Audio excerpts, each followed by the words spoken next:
Démarrage à Nouadhibou de la deuxième phase d'immatriculation des pirogues de la pêche artisanale dans la zone nord.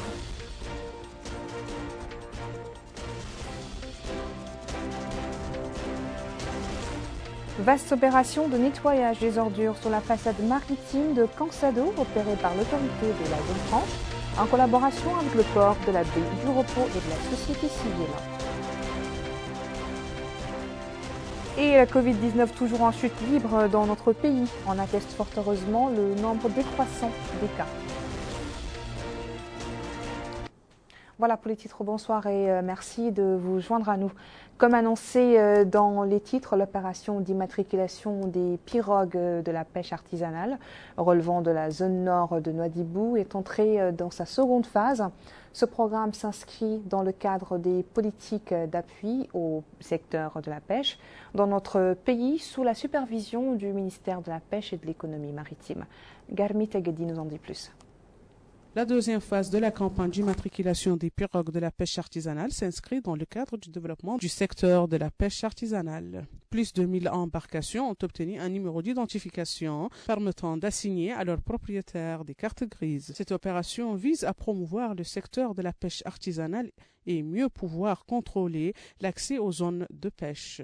Les bénéficiaires de cette immatriculation saluent cette initiative, indiquant qu'ils sont les premiers à bénéficier des avantages de la dite campagne et qu'elle protège leurs activités. L'État vise par cette intervention à protéger les pêcheurs artisanaux en les identifiant de ceux qui violent les eaux mauritaniennes. La Société des chantiers navals de Mauritanie poursuit cette opération d'enregistrement sous supervision du ministère des pêches et de l'économie maritime en créant une base de données nationale où figure chaque pirogue avec un nombre défini de pêcheurs à bord. Cette campagne touche 4 villes, Nouadhibou, Nouamgar, Nouakchott et Ndiago.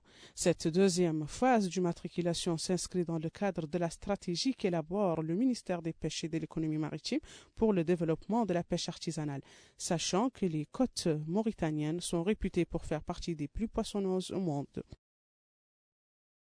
Nous restons encore un peu à Nouadhibou, cette fois-ci sur la façade maritime de Cansado, qui connaît depuis aujourd'hui une vaste campagne de nettoyage du littoral. La zone franche de Nouadhibou, à travers le conseiller du président de l'autorité de la zone et la direction du port de la baie de Repos, accompagne cette opération avec la participation de la société civile. El Hajj Abdallah Hiddin. Cette opération de nettoyage parrainée par l'autorité de la zone franche de Nouadhibou et exécutée par une association locale dénommée Nouadhibou d'abord vise à rendre la plage plus propre et plus saine. Les membres de l'association procèdent à enlever les déchets éparpillés tout au long de la plage. Une opération qui devrait rendre la ville plus salubre.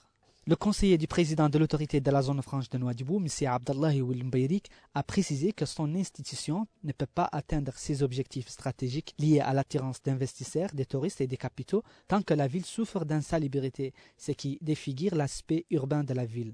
Le représentant de l'association Nouadhibou d'abord, M. Mansour Oulbeida, a appelé tous les acteurs, autorités, communes, sociétés civiles et citoyens, à coopérer pour préserver l'environnement et maintenir la ville propre. D'autres activistes de la société civile sont venus pour participer à cette opération considérée comme acte civique. Donc on est venu les encourager pour leur dire que c'est un acte patriotique et civique et qui doit être entendu à tous nos enfants et à tous les écoliers, pour leur imprégner déjà de cette culture de civisme, car cette responsabilité est partagée, doit être partagée parmi tous les Mauritaniens, femmes et hommes. Donc c'est dans ce cadre qu'on félicite toutes les institutions publiques qui ont participé à cet événement, les organisations qui ont mis tous les moyens pour faire de notre littoral un littoral bien nettoyé, un littoral à la hauteur de notre ville et de notre capitale économique. Étant donné qu'un environnement propre constitue une question de civisme consensuel, l'association de Nouadhibou d'abord franchit ainsi un pas en ce sens en menant cette opération de nettoyage de la plage. Retour à présent à Nouakchott pour suivre ensemble le point de presse quotidien relatif à la pandémie de Covid-19 durant ces dernières 24 heures en Mauritanie. La situation épidémiologique durant les dernières 24 heures, 12 nouveaux cas ont été enregistrés, dont 11 communautaires et un cas importé. Les guérisons enregistrées durant les dernières 24 heures sont au nombre de 20 et heureusement, on n'a pas enregistré de décès durant les dernières 24 heures. Le cumul de cas enregistrés depuis le début de la pandémie est de 17 095, dont 9 041 cas contacts, 7 864 cas communautaires et 190 cas importés. Le cumul de guérisons enregistrés est de 16 396 et malheureusement le cumul de décès est de 434. Nous avons aujourd'hui 265 cas actifs, dont 228 asymptomatiques, 26 avec une symptomatologie simple et 11 cas graves. La répartition par Muqata'a des nouveaux cas, un nouveau cas a été enregistré durant les dernières 24 heures à Mderdra, 3 à Nouadhibou, 1 à Mijriya, 4 à Tefraq Zeyna, 1 dans la Muqata'a de Toujounine et 2 à Arafat. Les tests réalisés durant les dernières 24 heures sont au nombre de 930, dont 20 tests de suivi et 910 tests de diagnostic, répartis en 280 TDR et 630 PCR. Pour la répartition des nouveaux tests par wilaya, 83 enregistrés à Houd Sharqi, 5 à Houd al-Gharbi, 31 à Nasaba, 15 au Gorgol, 22 au Brakna, 25 au Trarza, 8 à Nadrar, 43 à Dakhlet Nouadhibou, 10 au Tagan, 28 au Guidimaka, 2 à Tir Zamour, 2 aussi tests ont été enregistrés durant les dernières 24 heures à Ninchiri, 637 à Nouakchott Ouest, 12 à Nouakchott Nord et 7 à Nouakchott Sud. Le cumul de tests réalisés depuis le début de la pandémie est de 210 655, dont 27 520 tests de suivi et 183 135 tests de diagnostic, répartis en 135 446 TDR et 47 689 PCR. Le recul des cas de coronavirus s'est accompagné par l'allègement du couvre-feu. Et du coup, nos villes ont retrouvé leur ambiance nocturne. À Ayoun, capitale du Houd el-Gharbi, cette situation réconforte au premier chef les détenteurs de petits commerces dont les activités ont été fortement impactées par les conséquences de la pandémie mondiale. Abdullah Damaba nous amène faire une promenade nocturne dans certains centres névralgiques de la capitale du Houd el-Gharbi. À Ayoun, l'horaire du couvre-feu qui a été modifié de 20h à minuit fait des heures particulièrement chez les vendeurs. À la sauvette, leur activité connaît ainsi un regain d'intérêt à la suite de cette décision. Du nom d'Aïchetou, cette vendeuse de couscous depuis des années sur l'axe routier menant vers Kobeni fait partie des vendeurs qui ont retrouvé le sourire à la suite de cette mesure. Elle déclare vendre du couscous depuis 2001. Il y a, dit-elle, un léger mieux. On arrive, précise-t-elle, à écouler le couscous, même si, souligne-t-elle, ce n'est pas encore la période face qu'elles ont vécue antérieurement. Non loin d'Aïchetou, Mohamed Val est aussi un vendeur à la sauvette qui commercialise le lait caillé. Il a ainsi vécu l'impact lié à la pandémie du Covid-19 avec les horaires du couvre-feu qui étaient de mise. Il indique que dorénavant, ça va, il y a un léger mieux, même s'il ne manque pas d'évoquer la main-vente qu'ils ont connue précédemment. L'école des instituteurs de la capitale du Gorgol, à l'instar de ses concerts dans le reste du pays, a permis les missions qui lui sont assignées, la formation des enseignants sur les programmes adoptés par le département tutelle. Ce dernier, on s'en souvient, vient d'initier dans le cadre de la réforme en cours de nouveaux programmes pour les classes de première année du fondamental et du secondaire. Abdullah Damaba. L'école normale des instituteurs de Kéidi fait partie des structures pédagogiques dédiées à la formation des instituteurs qui sont basées à l'intérieur du pays. La formation constitue un pan important dans le cadre de la préparation des élèves instituteurs afin que ces derniers puissent être à même de répondre aux attentes liées à l'encadrement des élèves. Brahim Ahmed Salem Oudeike, directeur de l'ENI de Kéidi, a précisé que cette structure a été créée en 2014. Il a en outre affirmé, concernant les différents compartiments de cette institution, qu'elle dispose de 6 salles de classe, d'un laboratoire dédié à l'apprentissage des langues, d'une salle informatique, d'une bibliothèque, d'un restaurant et de locaux dédiés à l'administration, entre autres. Les élèves instituteurs qui sont inscrits au sein de l'ENI de Kéidi se sont par ailleurs exprimés, c'est le cas de ces derniers, qui demandent que la formation dispensée à l'ENI durant ces 3 années soit à même de répondre aux attentes des élèves et que cela leur permette d'être opérationnels et de disposer des aptitudes nécessaires durant leur carrière. Il a à ce titre demandé que les élèves instituteurs arabisants soient formés durant les 2 premières années en arabe et que la dernière année se fasse en français, vice-versa aussi pour les francisants, se dit-il, afin qu'ils soient aptes d'utiliser les 2 langues. Cet autre élève instituteur a quant à lui exprimé sa satisfaction pour le programme d'enseignement au sein de cette école. Parlons des activités des partis politiques. 2 partis étaient hier sur la scène. D'abord l'UPR, le parti de l'Union pour la République, qui a organisé hier soir à travers son comité national de la jeunesse une rencontre dite d'encadrement sous le thème « Le discours politique du parti », inspiré du programme du président de la République.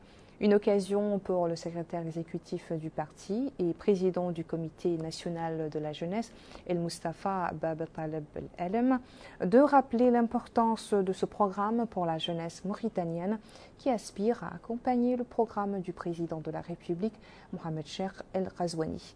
Les interventions qui ont suivi ont abordé les grands axes de la politique générale du parti de l'UPR et les espoirs qui sont fondés sur la jeunesse partant de cette politique. Les travaux du premier congrès du parti Islah se sont clôturés ce soir au Palais des Congrès, marqué par l'élection du nouveau bureau exécutif dirigé par Mohamed Talebna et composé de 8 membres.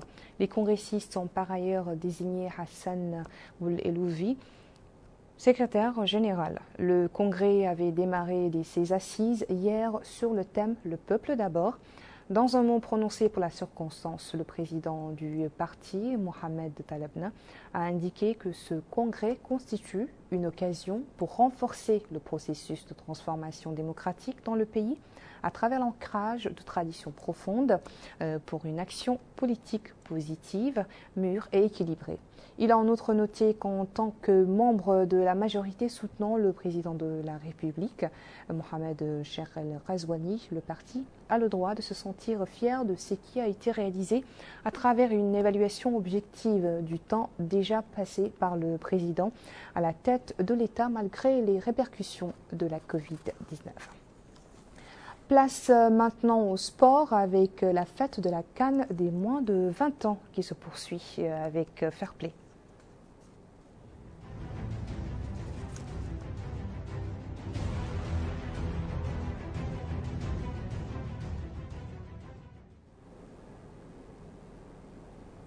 Voilà, nous allons sans tarder donner la parole à notre chroniqueur sportif Bokar Bailaba, qui fait d'abord nous présenter un résumé des matchs que les équipes du groupe B se sont disputées hier sur les pelouses du stade Cheikh Ould Bouidia et du complexe olympique.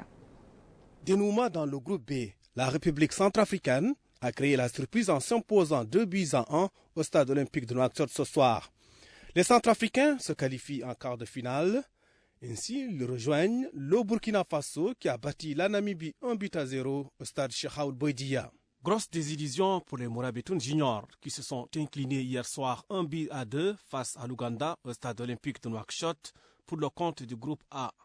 C'était un match décisif, autrement dit un match qu'il ne fallait en aucun cas perdre. Dommage, les Mourabitoun n'ont pas réussi à gravir la montagne ougandaise. Tout avait bien commencé pourtant pour les Mourabitoun juniors qui ont ouvert le score par Sili Sankaré sur penalty à la 39e minute. Les Ougandais, déterminés à se redresser, sont parvenus à égaliser par l'intermédiaire de Seven Servada à la 56e minute.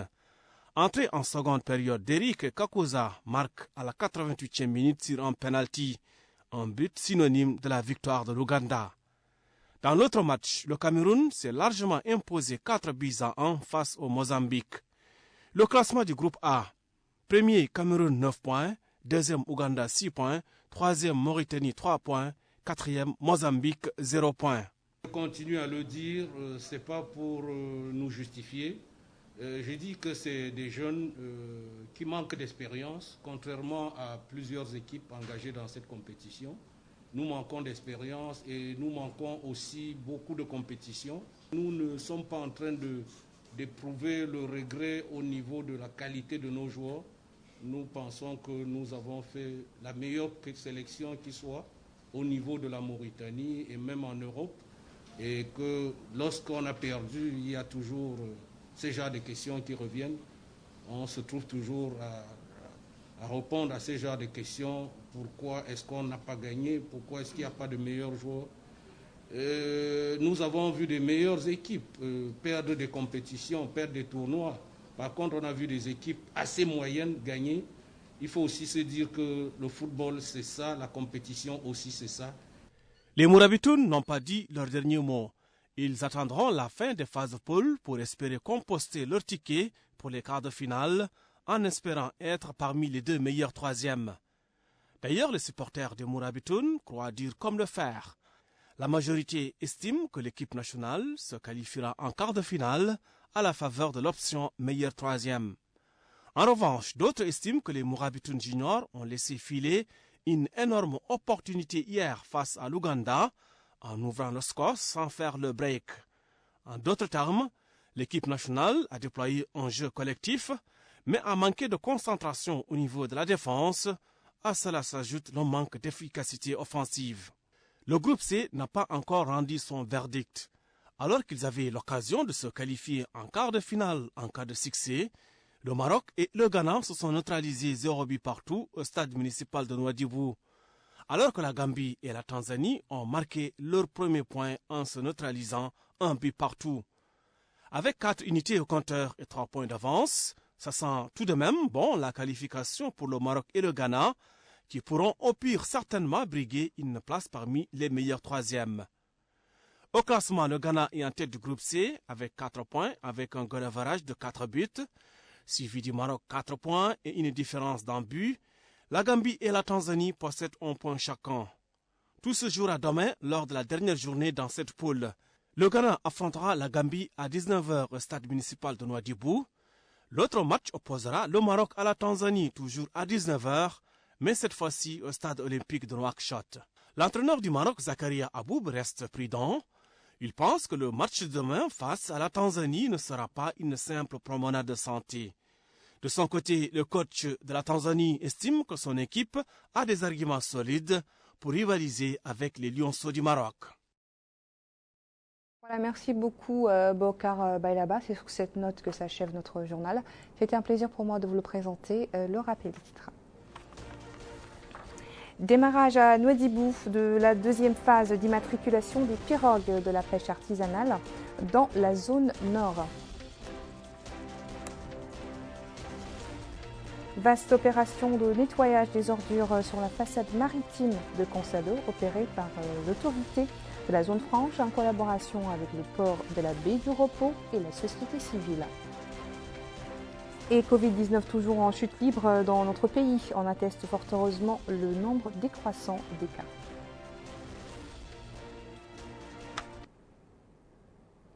Je vous retrouve demain, Inch'Allah, pour une nouvelle édition. Bonne soirée.